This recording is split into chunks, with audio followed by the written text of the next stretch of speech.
Hello, you. Yes, you. This is Usayome Sale from Ways Prime Time. Now, we appreciate your continued support for watching our content, following us across all our social media. But we've noticed, for those of you watching us on YouTube, 88.5% of you who watch our content aren't subscribed to our channel. Why? Now, if you are enjoying our content, you enjoy our shows, and you want to stay updated on all things Ways, it's time to hit that subscribe button below. Now, subscribing isn't just for you. It's for the growth of our channel. It helps us get bigger and better. With your support, we can continue to bring even more intriguing and exciting content. How about you subscribing right now and being a part of our community?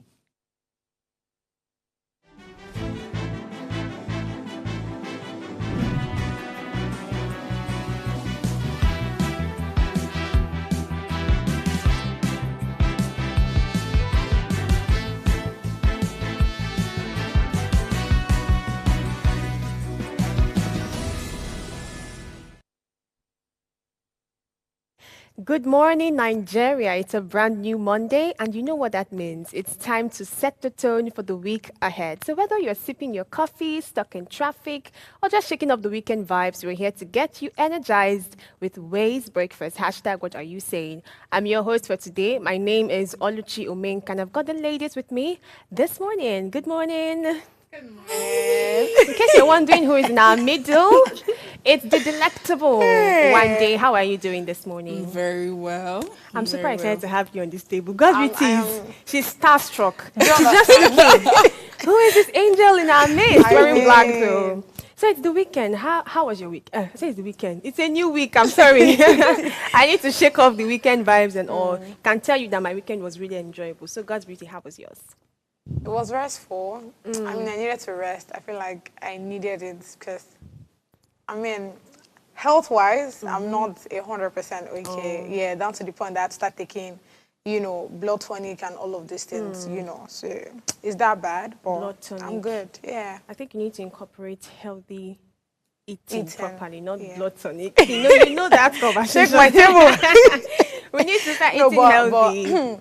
I mean, that's part of it here. So now I'm just being very more intentional. Yeah. That's your favorite word. How about you, one day? My weekend was good. I just, rested. Everybody's always resting for the weekend. Like the week is very busy here. So I just prioritize my sleep, watch movies, read books, Yeah, I love to read books basically because it. I read books actually during the weekend. Yeah. So my weekend was restful too, but in between that, I had a lot of activities, church related, and it was glorious. Oh, wow. So I was back. not thinking it's Owambe. We'll get to tell us. I've not attended a wedding in a very long time. This year, I've not attended any wedding. Can you imagine? Really? Same, Very actually. serious. Same, I'm actually. hoping that this Mba months, right, as we call it, Yeah, is gonna that's be when brilliant everybody- with events and Yeah. weddings, because I need to dance. I mean, I'm a good dancer. Do you know that? But you go spend though. Are you ready for that one That's too? true. Ashwebi, wahala I like did tell this. you. All right, it's Monday, and Monday on Ways Breakfast is when we talk about politics, governance, leadership, and everything trending in our society. And today is not going to be different. So if you're yet to subscribe to our YouTube platform, please go straight to our YouTube page, click the subscribe button, turn on your notifications, share. Be part of this, all right? So we'll take a short break now. When we return, we'll look through the headlines across the Nigerian newspapers. Stay with us. We'll be right back shortly.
All right, viewers, welcome back and thank you for staying with us. Today, we are tackling a big one, and the topic for today was the Edo election, free, fair, and credible. And this is a hot topic, and we'll be diving deep, especially looking at the growing concerns over vote buying and selling. But before that, we have to look through the headlines across the Nigerian newspaper. I have the Punch, the Vanguard, and the New York Times.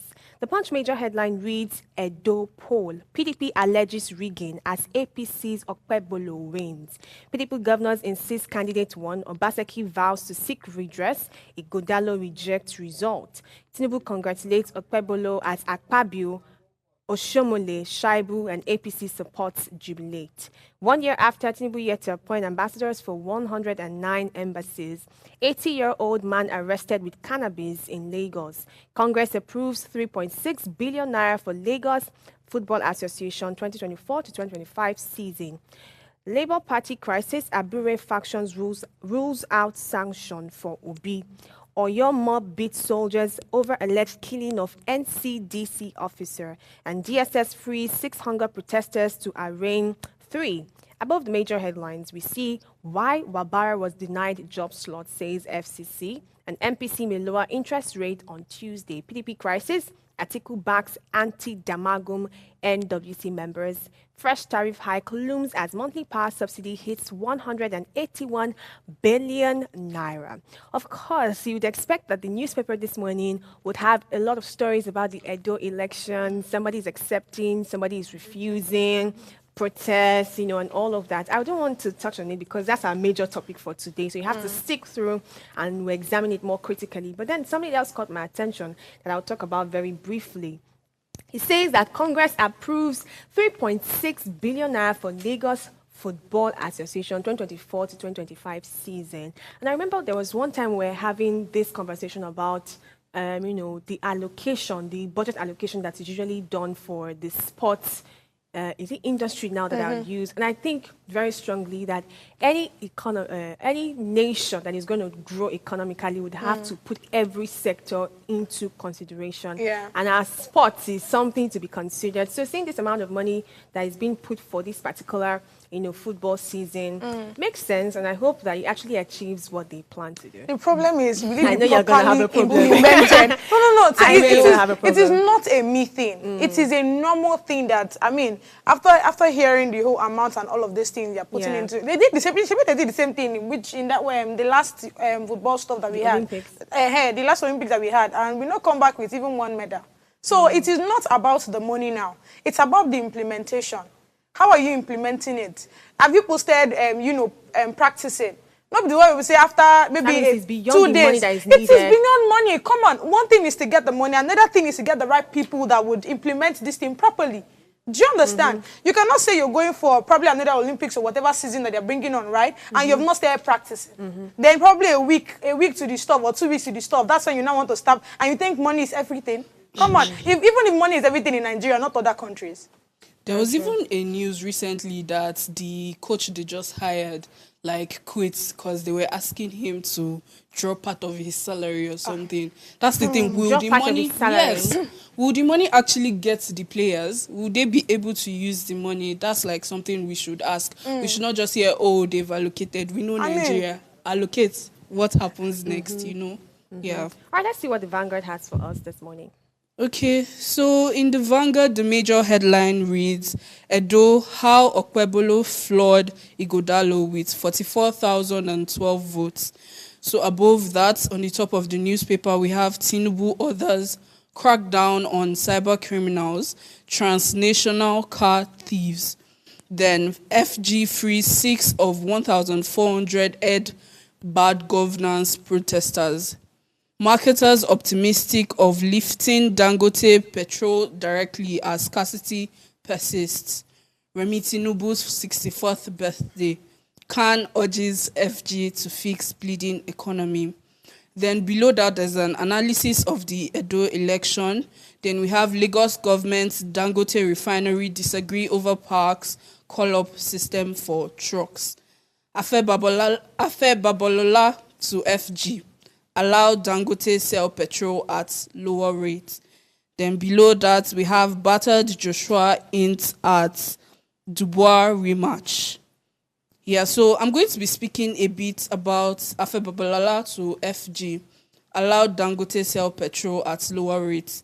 So the founder of Afe Babalala University, Ado Ekiti, popularly known as ABWAD, Are Afe Babalola, has urged the Nigerian National Petroleum Company Limited, NNPCL, to end its monopoly and allow Dangote Refinery to sell fuel at its intended lower rates to benefit Nigerians. He said this while receiving as the outstanding achiever of all time by the Ekitikete Coalition in the United States of America, USA. On the issue of rising fuel prices, Babalola said if Dangote invested his resources to build a massive refinery, why should NNPC insist on him selling to them first before selling to the public?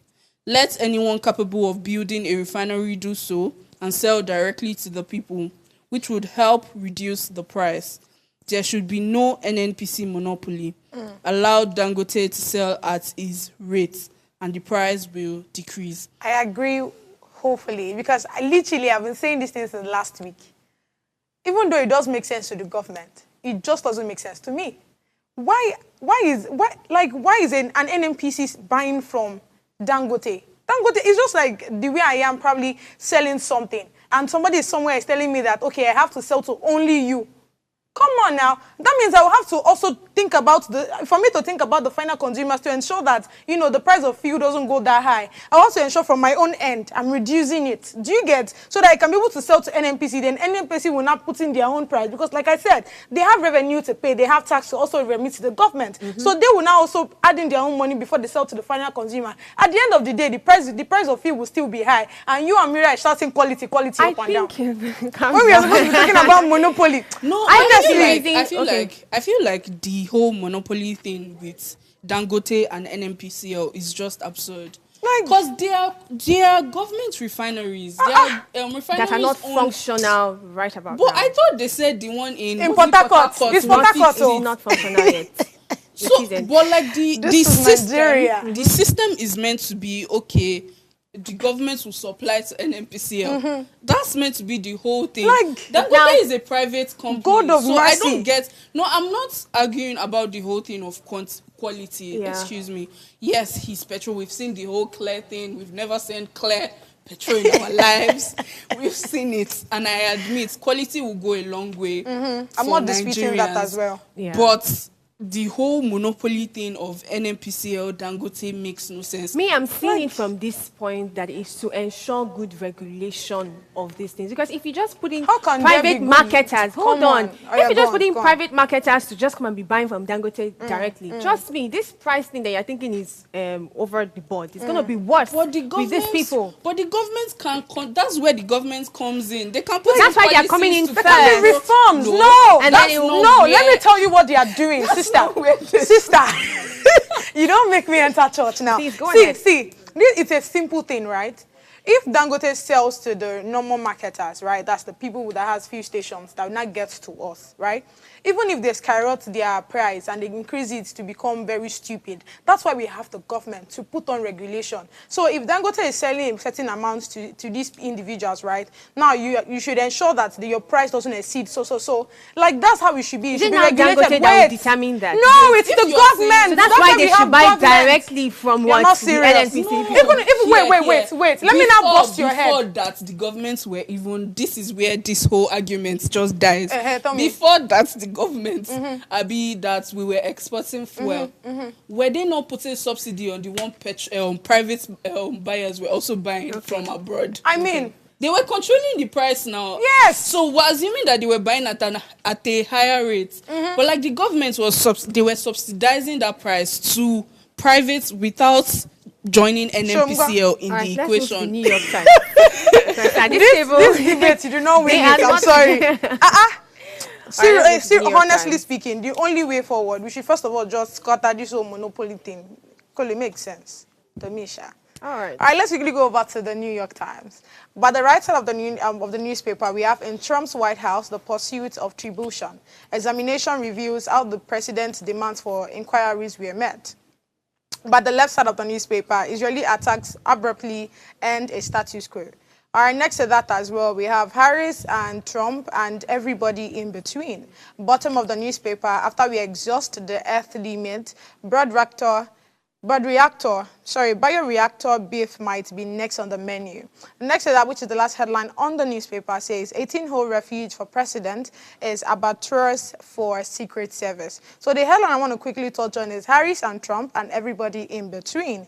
So Divine Howard, like many Americans, feel frustrated with both political parties and leaders. He's upset with the rising cost of living, like gas and rent, which make it hard for him to manage his expenses. Although he voted for Trump in 2020, he is now unsure about supporting him again, and he isn't convinced by Kamala Harris either. Howard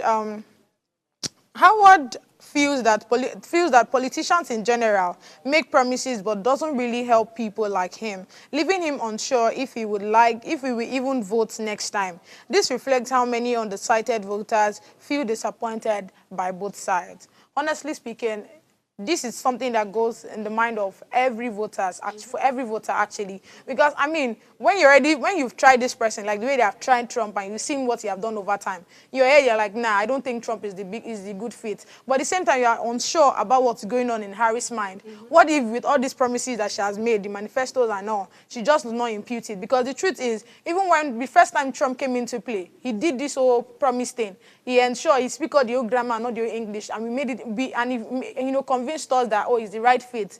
Not until we saw the things that he did. Do you get what I'm saying? So I don't even think this is even an American thing, to be honest. It's a global thing because, I mean, given the Edo election as well, you can see where, before they started their whole 5,000 naira buying of votes and all, you can see that everybody was undecided about who to even go for. Some people are saying, okay, let's go for PDP. Some are saying, let's go for APC. And I think another thing is the fact that, the Americans just go for this two-party kind of thing, like where we have just the Republicans, and unlike here in Nigeria where we have like other parties. So that way you're able to now pick.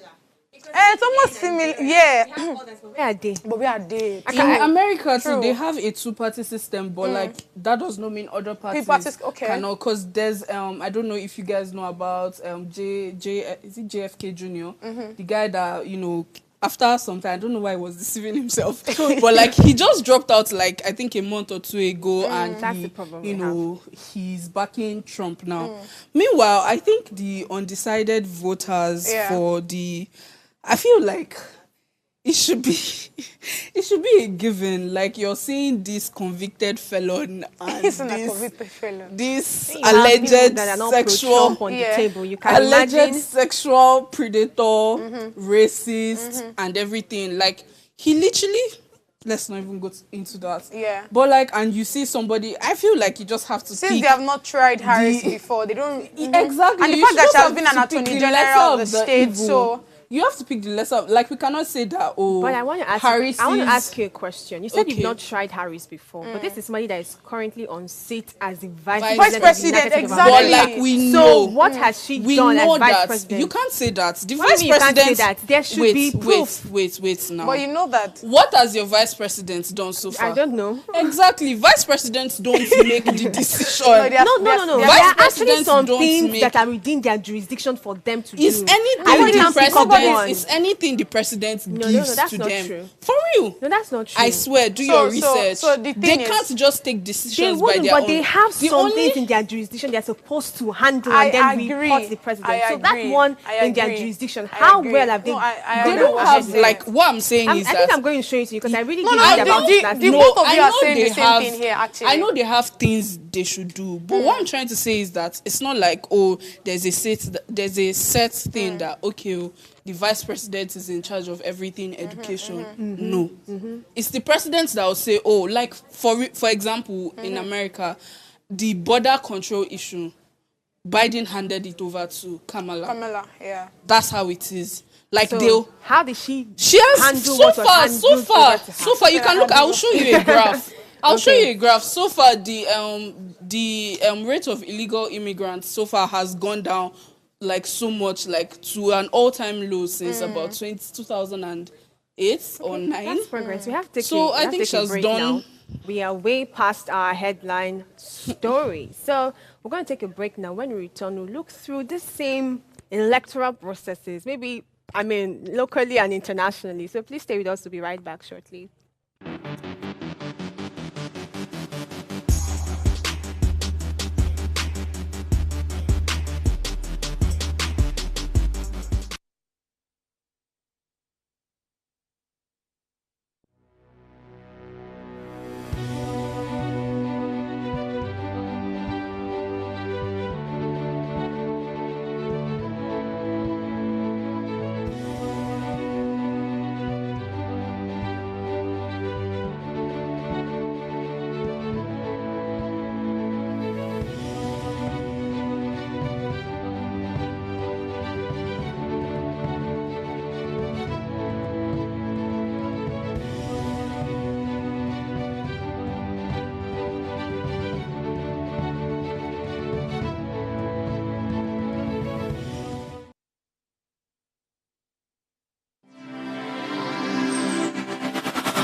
Imagine the world where the voices of the youth finally get the spotlight they deserve. Welcome to Ways Breakfast, the groundbreaking show where young minds unite together to tackle issues that truly matter. We're flipping the script on traditional morning talk shows, and this is your chance to hear the youth speak out. We're not just skimming headlines, we're diving deep into the heart of topics that impact us all. From politics to governance, tech innovations, mental health, and trendy social issues. We don't just discuss, we ignite conversations that inspire change and spark action. Join us every morning for fresh, young, and vibrant perspectives that empowers the next generation to make a difference. Start your day right with Ways Breakfast, because when the youth speak, the world listens. Ways Breakfast, weekdays at 8 a.m. live on Upgrade TV.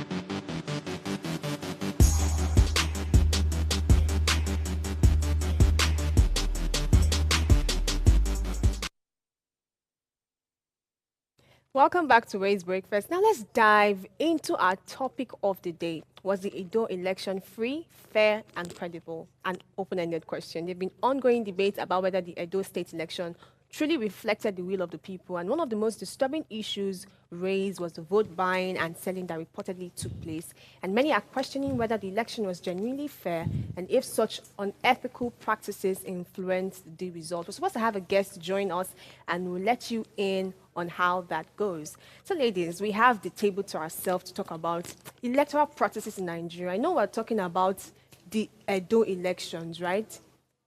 But there's something that this election made me realize, that, before we start thinking of 2027 presidential election, it's good to study how electoral processes in Nigeria actually goes.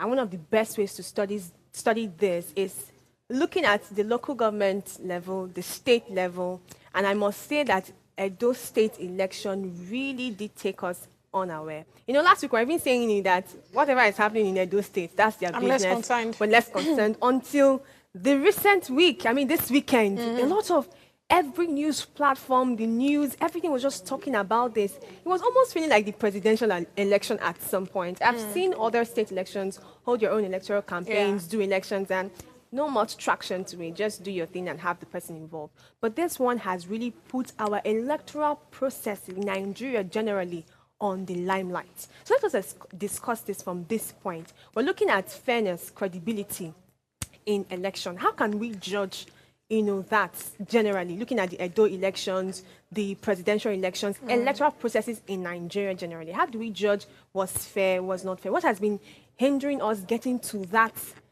point?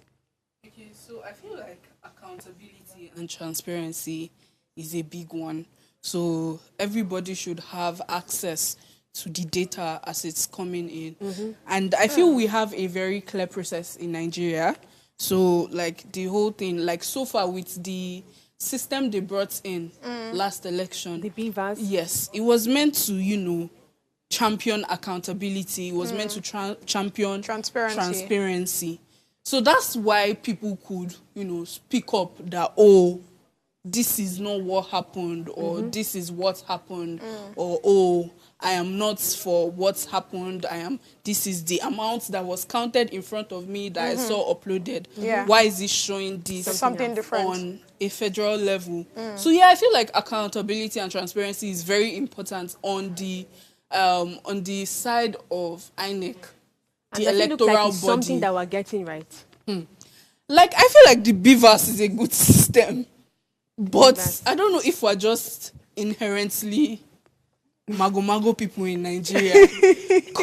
Because No, for real now. You've created a system that will do this thing for you. And somehow you're still finding ways to, to just frustrate that system. For example, I think we spoke about this last week. It's a very trending topic. So we were on it last week. Okay. They spoke about it on the primetime show. And we're seeing videos of, these people lining up and people handing money out to them. And you're thinking, this is absurd. In this same Nigeria that we're in this economy, somebody is giving you, because it cannot be more than 50K is a stretch. they say now 5,000 naira. Wow. Jesus. Such margin. No. So you give somebody 5,000 naira and they want... That's actually another thing. That's actually... They are weaponizing poverty. That's just the thing. Because people don't have... You just answered the question. I swear, like, while my brain was just, you just answered the my question. brain was just processing it. I was going to say, why would somebody hand you 5,000 naira and you accept it and you know that things are not going well? Then the other side is that I don't even have enough. I don't even have 1,000 naira. I'm poor. So if I see 5,000 naira, bro, obviously, I'm going to collect it. That's another thing again. So the government, they are keeping us poor with the economic situation. So they can give us 5,000 naira and bag of rice to vote for them. It is painful, but it's the honest truth. Only we are not educated. Only we are not, protected. This way is Insecurity. so polarized. The Christian in me wants to say, please speak for yourself. But it's the truth. Take me out I'm of sorry. that equation It's the right truth, now. right? It's only most of us that are educated. The power of education and the fact that we are exposed and learned and we know the right from wrong. And the fact that we have been able to skill ourselves enough to take care of ourselves, right? Regardless of whatever policy is against us as private entities, right? So that's why we've somehow not been part of this whole thing. But the honest truth is, those people that are not educated, those people that are under the bridge, those people that are not properly taken care of, those people that security are the ones hitting most. Trust me when I say, when one person is coming out to say, don't worry, insecurity I will take away. Just take this 10,000 naira and a bag of rice. This is me to prove to you that I would ensure that immediately I get on that seat, I will do marvelously well. You're even going too far with the whole thing of them even saying, like, giving out their policies to these people. Like, in my mind, I'm just imagining them gathering these people and saying, oh, like, they know that we are so poor, we're so economically disadvantaged. I'm not crying, don't worry. I know you're not crying. That they don't even have to convince us with policies. You don't even have to tell me that these people, like, they've suppressed us educationally, we're not informed. They've suppressed us economically, we're poor, we don't have what we should have. So we are not, our mind is not even, like, the people that are collecting this money, their minds are not even going to the whole thing of policies. They're not even asking, okay, if I vote for you now, what you can do for us? The first thing, the top of their mind is just, give me this 5,000 naira Release the money so first, I can go and eat. Me now, when I was hearing this issue, because normally I'm at the back end. Yeah, I feel. So when they were discussing this, I was like, they go follow me enter polling booths. They know if you follow me enter polling booths now. Okay. Oh yeah, I'm economically disadvantaged. If you give me the money, I collect. When I enter polling booths, I vote for whoever I want. But it's an open space, and I'm very sure there's somebody standing by your side as you're doing your whole thing. So I'm sorry. It's not like it's a room. It's not like it's a room that you're going inside. How many can you actually monitor? Come on. No, Nigeria. Let's not think about Nigeria as the ideal. Because I can remember in the last election, there were, thugs, standing at this polling booth, harassing people of the Igbo tribe and saying, oh, if you vote for this person. And I'm wondering, how are they seeing it? Because everybody is there. I mean, that Igbo thing that played out, was it gubernatorial elections in federal gubernatorial? Before, like when, Tinubu came on. You know what's his name? Peter Obi won Lagos. Yeah. And that was quite surprising. So Peter Obi won Lagos, and it was like, oh my God, I mean, Lagos. Why do you think it was surprising? Lagos. It was surprising because Tinubu is literally the Jacoban of Lagos, is the godfather. So if the people that you've literally been with for, let's say, 10 years and above, right, cannot vote you into power, I mean, that's surprising. It was a very big thing. Do you know my own controversial story about that stuff? Tell me. Sometimes you have to be very careful talking about these things, but you know that Tinubu, let me not use the whole Tinubu thing, but there was a lot of social activism during that Peter Obi's period. Yeah. Everybody online Twitter space was whole Peter Obi. Yeah. We even had celebrities that were endorsing. Lagos celebrities. Yeah. So you can say that, I mean, from the online poll, it looked as if at this point in Lagos, this was going to happen. So why do you now think? Somebody was telling me that all these people that you see on Twitter, that you see on social media shouting Peter Obi, the majority of people that are going to vote, they are not on your Twitter.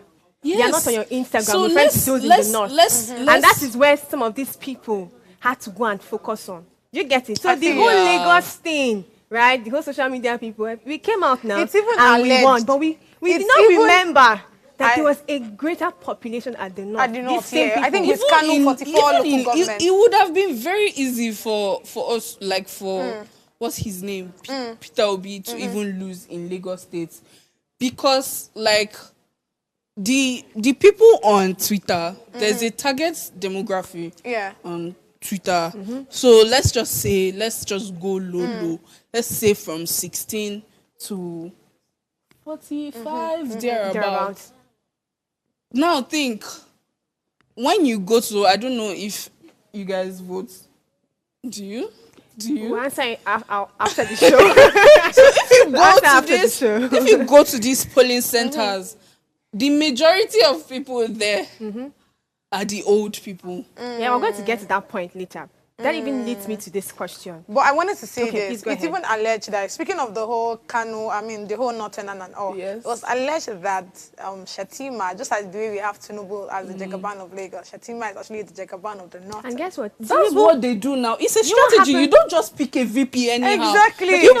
How do you now think that he will not be on seat with the numbers we have from the North? It's how Kamala picked Walz, Tim Walz. Tim Walz is a Midwesterner. Yeah. So those undecided states, that's where you go pick your VP. That's why Trump too picked J.D. Vance. Yeah. J.D. Vance is also from Do you know the funny thing with this Shetima and Tinubu stuff I mentioned? What? In that same north where Shetima seems to be in power, did you see the margin between his own votes and that of Tinubu's? It was almost like, where did this Tinubu come from that he amassed almost... It was, I don't know if they were at par or the margin was just so light. So you can see that there are lots of things that play into place. And now let us talk about, let us not put this whole blame on one party. Because we are meant to be very objective and look at things very holistically. Yes. Just look at electoral process in Nigeria. Democracy at some point is already looking like a joke in our country and beyond. Yes. It's already looking like a joke. I mean, those things we learned in government is definitely not what is playing. Yeah. We're going to even start with people's right to vote and be voted for. I'm going to read, show you something I saw online, which really put me to shock. And this is like a lesson for many of us. So it was showing a pie chart that showed the voting history in Edo State. In 2016, the registered voters were 1.9 million thereabouts. Guess how many people actually voted? 622,000. In 2020, we had 2.2 million registered voters, and the actual vote was what? 557,000. That means you have 24.5% of people who actually vote, aside the number of people that have registered. So the question now really shows, you're fighting for democracy, you're fighting for a government that you really want, you're fighting for your voice to be heard, you're fighting to really be involved in the government of our time.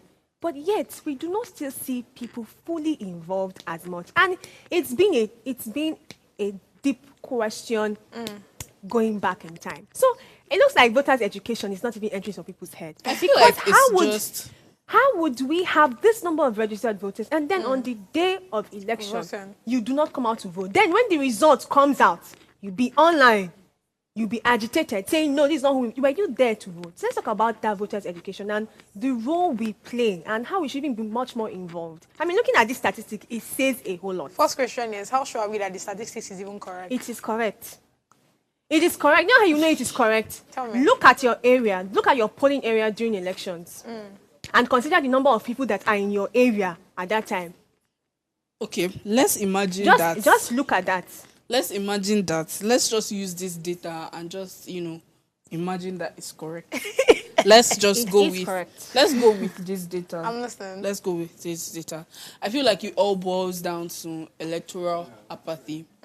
I feel like the last election sort of solved that for us. I feel like in Nigeria, there's a lot of fear. There's a lot of fear when it comes to elections. People are like, oh, it's going to turn bloody. And because we never face our fear, that's why we are still going around in circles and circles. So when you say face our shares, explain that. Because I don't understand. I don't want to cut her flow of thoughts. Please continue. Let me explain what I mean by fear. Let me explain what I mean by fear. Okay. So on election day, you've agitated on Twitter. You've carried all your family members. You've spoken. Hashtags. Done everything. Then on election day, your mother locks all the door. Tells you, oh, you cannot go anywhere. Because of one election, I cannot come and lose a child. We know how it is on these streets during election times. So you can't go and vote. Because we're not assured of how safe it is, security-wise, to vote, to actually go outside and, cast your votes. Some people stay back. We heard of instances during the last election where, what's his name? Sorry, excuse me. Where thugs went to harass people who were voting for a particular candidate or for a particular party. So when you're not even assured that, oh, if I come up for house now, I go enter back that house, why would you want to vote? That's number one. Number two, the other thing. You should be ready for whoever gets into power. Allow her to finish first. Not just finish up. I feel like Luti, wait there. We are very disillusioned by the Nigerian electoral processes. We don't even believe in our democracy anymore. That's why I said I feel like the last election solved that. NSAS sort of solved that for us. Most youths, most people between the ages of 18 to, let's say, 35, we're not even interested. But after the NSAS thing, people were like, oh, next election. Oh, yeah, let's leave it. Next election. We go do them. The election came, and they did. It did not still work. I'm going to have to cut you short. We have to take a short break. Okay. We still want to discuss this very sensitive topic, so please stay with us. We'll be right back shortly.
Welcome back, viewers, and thank you for staying with us. Today is Monday. We talk about governance, leadership, and politics generally. So today we've been looking at electoral processes in Nigeria, taking a cue from the just concluded Edo State election. So I was asking a question previously. No, not really asking a question. I wanted us to just evaluate and look at voters' education in Nigeria and voters in the inclusion of people generally in being fully, to be fully participating, right, in this electoral processes. And then I mentioned some factors that I clearly saw online, some researches that have been done that show that many people, in fact, the majority of people are not fully involved in this democracy that we are fighting for. So it looks like we are almost deserving of what we get. We're almost deserving of however this thing turns out. Yes, we know there are other factors that play in, but if we can even get it right, from the number of people, from people actually exercising their franchise, let's now take that equation off. You know, when you're trying to know where exactly the problem is, and you now take away eliminate the ones that say, okay, this is not the problem anymore. So let us get to that point where we can eliminate the fact that the problem with our democracy or our governance is not that people are not voting, or it's not that people are not interested. People are interested, but maybe something else that's not within our power. But the fact that we still have this in the equation shows that there's a whole lot of work to be done. It's very easy to put the blame on the government, to put the blame on policies, to put the blame on INEC. But you as an individual, what's the role that you play? The role that you've been given, that simple franchise you have to exercise, how much of it have we done? So, God's we're going to say something. To be honest, I feel like we people are actually doing a lot. Even though that's, honestly, I think that statistics, whoever wrote it, needs probably help. But you know, it's not just a Nigerian statistics. The truth I mean, is, generally, this is how it looks just like she said, there are a lot of things. So it's more like we don't have a choice, to be honest. First of all, you that went to go and fight and ensure that you have voters card, you don't know, say you go vote normal. That's even an insult, actually. Because if you see the lineup that we do, we struggle, you leave the time that you're supposed to be working or probably doing something better to go and get voters card. And at the end of the day, somebody's telling you it's probably insulting you now with that statistics to tell you that, oh, why at the end of the day did you not vote? Did you not see the way the country is? Let me give an instance, my place, right? Let me not mention names today. But you literally, people that are following you know where I'm coming from, right? Now, only normal chairmanship elections, you need to see our boys parade with cutlass.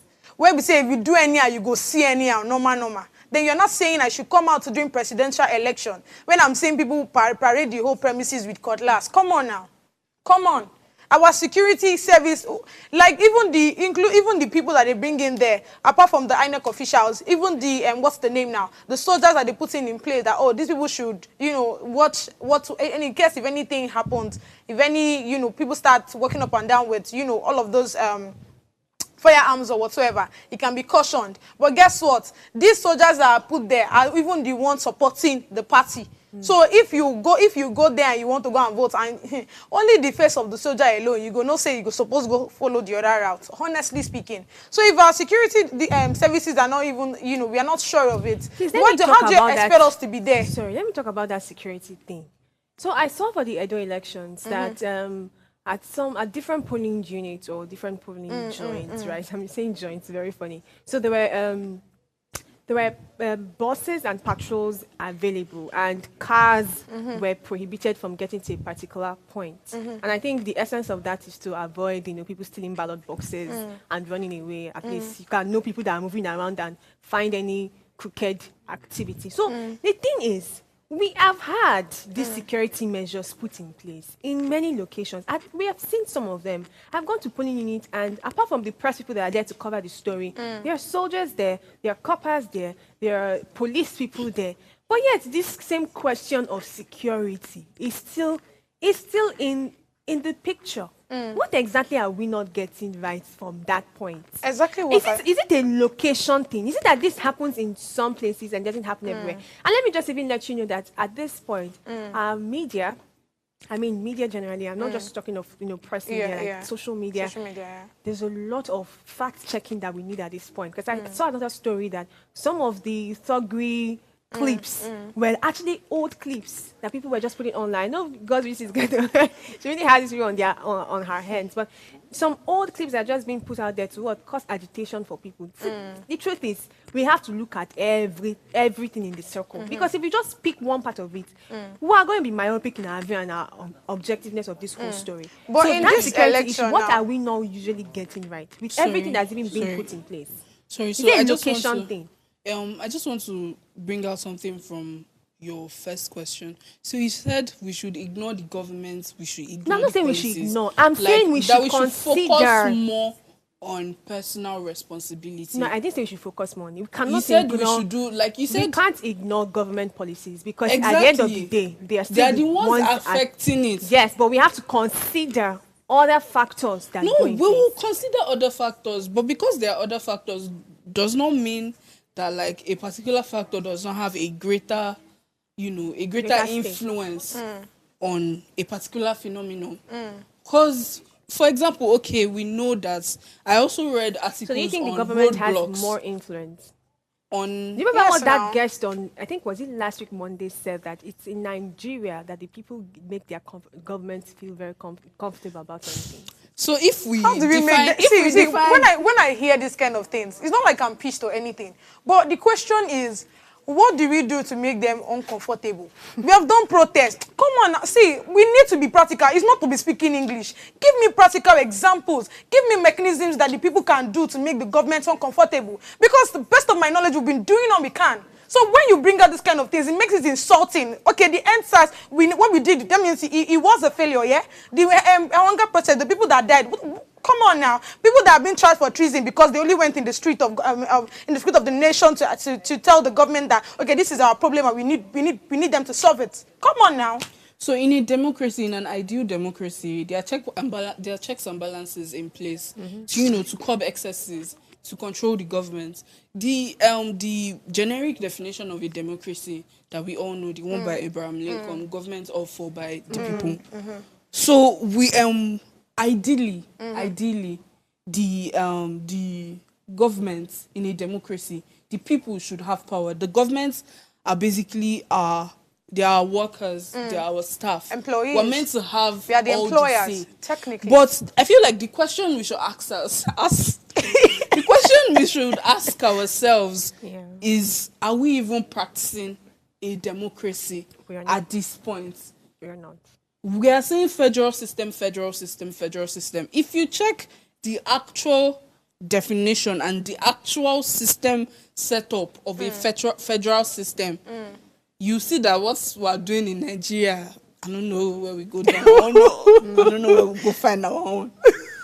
I don't, because I think we are all humanities students. Yeah. Humanities. So we did government. You can remember what the definition of a federal system is. I can't remember this. Even as a 15-year-old, Yeah. I was like, This why is exactly there what I'm saying. why is there power at the center? Why is the power, like the whole power at the center? This thing is not making sense. Like I could see. So I don't know why, like, the people that are supposedly in charge are not seeing what's like a 15-year-old. Old person is saying. Or they cannot see And what they are teaching us in our curriculum. you know the interesting part. That's why they'll tell you that. That's why the check and balance came into play. But guess what? In a beautiful country like Nigeria, whoever that is going on seat already has his people on the ground. So they cannot even take him out of the seat. They cannot, what do they call that now? I'm trying to remember it in Constitution. You cannot take him out of the seat because the same the fact that he got there is through the help of all these persons. And these people that are there are people that he has already put by himself. So it's more like we're rounding in circles. Literally, we don't, even when that person we spoke to, was it last week, Monday, that said we should not also always be in the defeating end or something. The honest We is, shouldn't take the stance of hopelessness. the truth is, there is even no hope. you Like, did not let's take be the advice for of real. that man. We're still doing the whole me and my people thing. It's our heterogeneous nature that is the problem. Come on. Because everybody is still doing, like, our father in the Lord was doing. I literally just, it just clicked in my mind recently, maybe a month or two ago, that the whole Emilokon thing was as per Yoruba Lokon. She As did per not is know Yoruba style. My head was, Emilokon Aspa is my thought. I want to speak to something. When he said, when I started hearing that phrase, everybody in my family, they are politically active and, you know, everybody's arguing. And they were, I'm ashamed. I'm ashamed. I'm not ashamed. I don't even know. I was like, why would somebody come up and just say that kind of phrase? Like, you deserve to be cancelled. Because, like, what? Is it your father's business?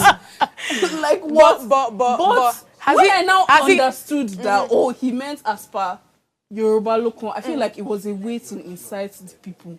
It's a strategy. It's a tribal thing. But was it a right thing? And no, it's not a right thing. Exactly. No. That's why I said it's a way to incite the people. And these things are causing problems for us. These things are leading to, you know, the insecurity, the tribalism, the whole wahala we're having in Nigeria. We can just trace it back to statements like that. Because you're saying, oh, Emilokon is Yoruba's turn. So that means, okay, the Igbo person should do what? Or the Yoruba person should, I mean the Hausa person should do what? So speaking to this thing you said, to be honest, this thing that you just said, it came to my head about a week ago or something, because I think there was something I was thinking politically now. And I was asking myself, I think it's time for us to have probably an amendment in the constitution where if one Yoruba person rule, right? Because we keep talking we are one. We cannot be one if each, we already know that, okay, this person is from this, you know, this person is from this tribe, this person is from this tribe, right? It's just important that it just makes sense that you acknowledge these persons, you acknowledge that these people are also present here in Nigeria, right?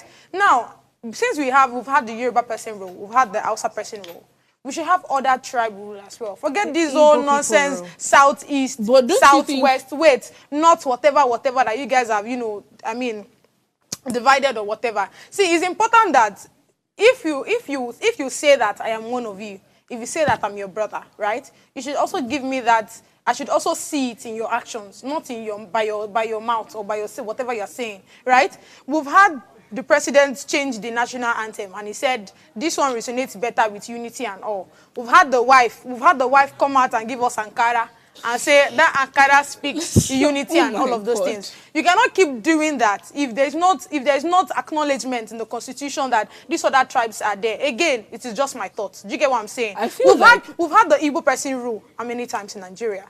We've had the Igbo since 1999 when we started. We've not had.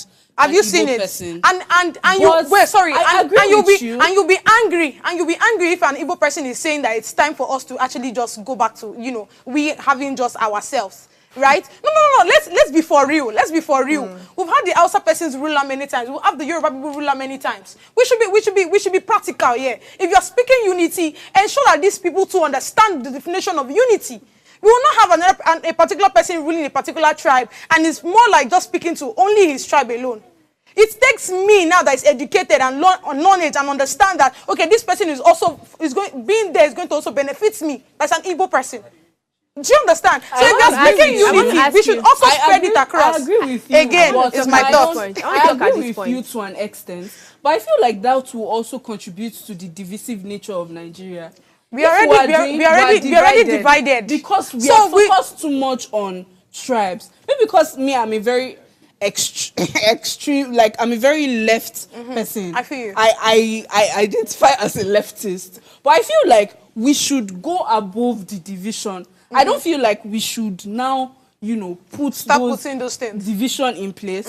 But at the same time, you know that Nigeria, it is already the way it is. It's just a white thought, actually. Ladies and ladies. Let's move this conversation to something else as we wrap up very quickly. We started a conversation by looking at the whole Beavers thing. And for the Edo elections, if you followed the story and heard the comment from the INEC chairman at some point, he said that the Beavers was working perfectly, but they had problems again when they had to go to the IRF portal now. Yes. This happened still at 2023 elections, and it's happening again. And it's looking like it's going to happen again in 2027. We've already found a way out, or a way to ensure accountability and transparency, where it's looking like what would I say is on our case right now? Like, you are really not going to get that. So it's still a question.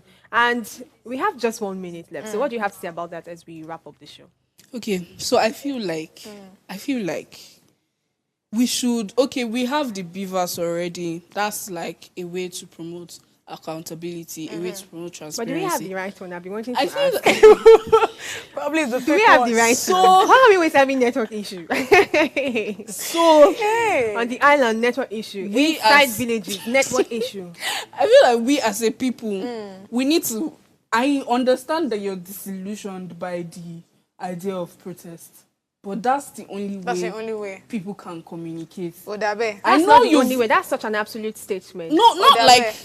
I mean, that's the only That way. can't be the 'Cause only way. It's when you disrupt the government and what they are focused on mostly, which should not be so. The government in Nigeria is focused on the economic aspects of Nigeria.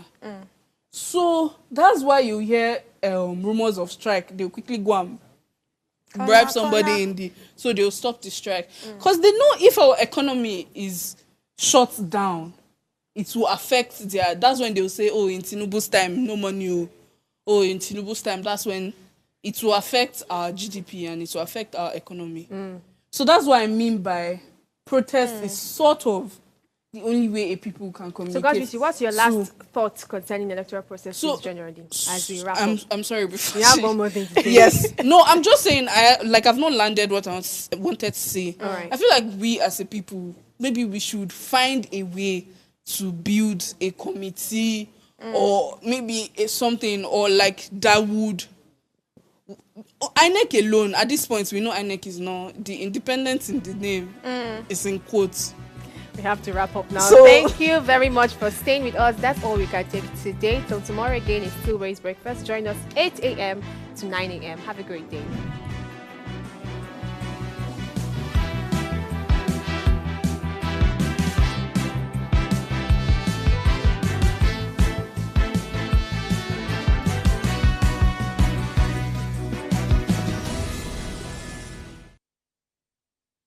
Hello, you. Yes, you. This is Usayome Sale from Ways Prime Time. Now, we appreciate your continued support for watching our content, following us across all our social media. But we've noticed, for those of you watching us on YouTube, 88.5% of you who watch our content aren't subscribed to our channel. Why? Now, if you are enjoying our content, you enjoy our shows, and you want to stay updated on all things Ways, it's time to hit that subscribe button below. Now, subscribing isn't just for you. It's for the growth of our channel. It helps us get bigger and better. With your support, we can continue to bring even more intriguing and exciting content. How about you subscribing right now and being a part of our community?